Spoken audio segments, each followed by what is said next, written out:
Namaskar everyone. See what I am wearing. This is a purple colored band. Does this signify something? Does it imply my gender? No. Had I been wearing a pink colored ribbon or band here, I would be called by many of you what I am going to talk about. So, today in this ITM episode, I am going to talk not about an issue but discrimination. Not an issue but gender. Not an issue but humans. So this is about those humans who, in spite of being citizens of the world's greatest democracy, were rendered no rights, no privileges, no freedoms, no policies, no laws whatsoever, barring the just last one passed in the year 2019 December, named as Transgender Persons Protection of Rights Act 2019. I'll come to that later on. Coming to the transgender community, it is a vulnerable minority, and problematically we don't have many activists and people speaking up for them. General people's attitude towards them is humane, nowhere. And people even don't bother to give their time or mean their time to understand that what does it mean to being a transgender. So the moot question arises, who are transgenders? So transgenders are people whose sex, a biological concept assigned to them at birth, runs incongruent to the gender, which is a psychological concept. To be more easy on this definition, transgenders are those people who don't align themselves with the gender which has been assigned to them at their birth. So one thing is very sure from here, that transgender people are not born transgenders. So remember that. And this medical condition is known as gender dysphoria, but it is not something which you can treat it or cured for, even you should not. So see, the problem with our society is that our society deals with binaries. It lives in binaries. It deals with male and female. It deals with 0 and 1. It deals with rich and poor. It deals with pink, purple, red, and whatnot. So, but see, sex, sexual orientation, gender, and gender expression, these concepts are not at all binary concepts. They are spectrum which can change in their due course. So now, the other question which arises, that how many people are transgenders in India? You never know. Only in 2011, for the first time, our national census counted people who identified themselves as transgenders, and the numbers were close to 5 lakh. However, transgender activists argue this number to be 6 to 7 times higher than this. The literacy rate amongst those 5 lakh people was found to be minimal of 46%. Now coming to the third question, what is the political representation of these transgender community people, and what is their socio-economic condition?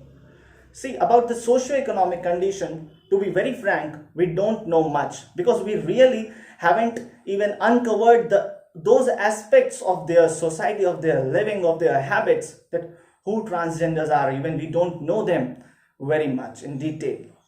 And that's why there are so many myths surfacing of them. So I would like to clear some of the myths here.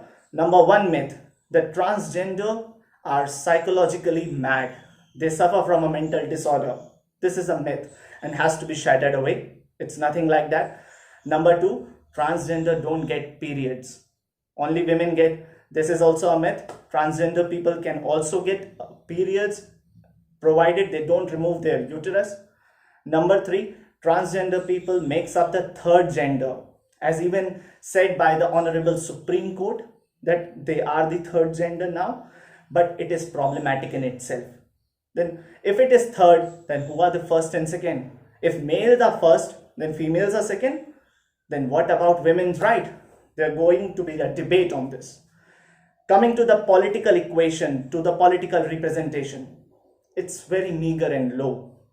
If you see in history of India's 75 years, nobody has got a chance to be an MP, no transgender.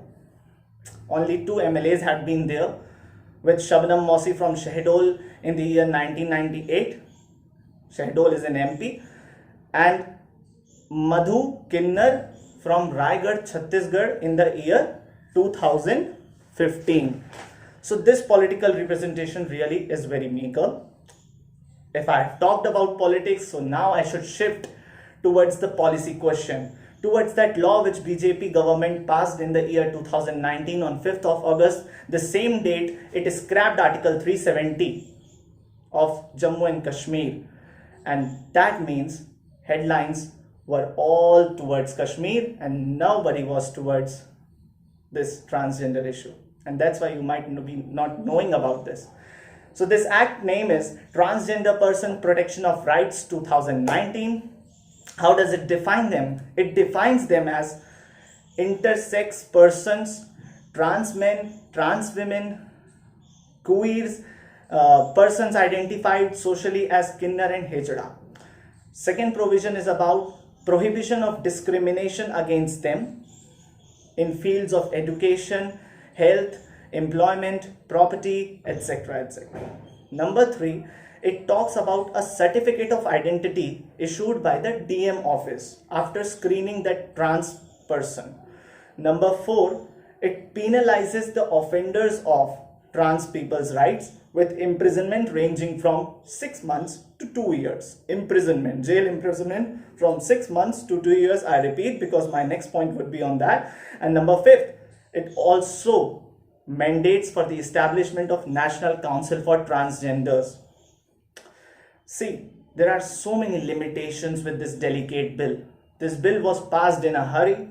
I'm not saying it in a very plain basis because it has been given to the standing committee, but it also has to deal with so many limitations.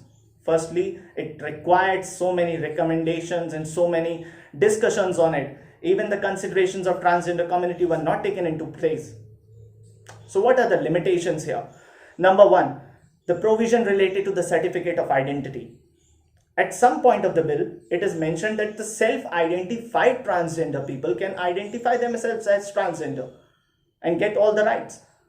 But at the other point, you are mentioning the DM office will give the certificate of identity. Why is it happening? Why is there so much ambiguity regarding this on the identification process, as there's nothing also written that if in case the DM office rejects the application of the trans person, then what that trans person can do again. Number 2, transgender persons, their status under the existing laws, criminal laws like IPC 1860, CRPC, civil laws like Special Marriage Act and many much more, Hindu code and everything, they don't talk of transgenders.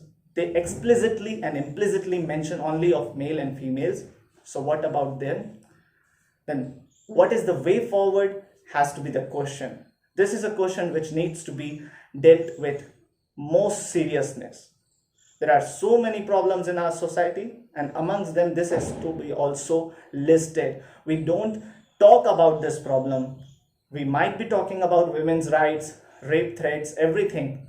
But remember, rights of transgenders are equal to their women's rights also. It's nothing less than that. And that's why, for me, I think there are 5 pointers. How can we lead the way for making transgenders feel better in our community? Number 1, gender sensitization programs and awareness campaigns should be launched, should be promoted at all levels. At school levels, all the teachers, all the principals, everyone should be sensitized about it. At hospitals, even at the public as well as the private hospitals, right from the sweeper till the CMO, they should be sensitized about it. Then at police departments, at fire departments, and every basic service departments. Number 2, reservation in political constituency as well as administrative system. If we have provided reservation to the socially and educationally backward classes like SC, ST, OBCs, then why can't we have reservation for these transgenders? Number 3, crimes against transgenders should be aligned with crimes against women, and the penalties should attract equal imprisonment or equal punishment even. As you know that if you are a culprit of a rape of a woman, You might get to jail for 7 years. But if you are a culprit of sexual offense against a transgender, the maximum you can get to jail is for 2 years. Why is this inequality being there in the offenses, in the penalties, sorry? Number 4, inclusive education and healthcare shall be promoted. While saying about the ways how to better their status, we can't advocate that there should be separate schools for transgender, as it has to be made inclusive. It can't be separated, it can't be dealt, or they can't be educated separately. And number 5, and this is, I think, one of the most important thing, after which this whole 4 pointers will carry on. It is, let's have some time for them. From our busy schedules, from our preparations, from our everything, I think this is the need of the hour to change ourselves, to just not talk of any issue which comes in news headline, but also of those issues which doesn't come there. Thank you and have a nice day, and think on this.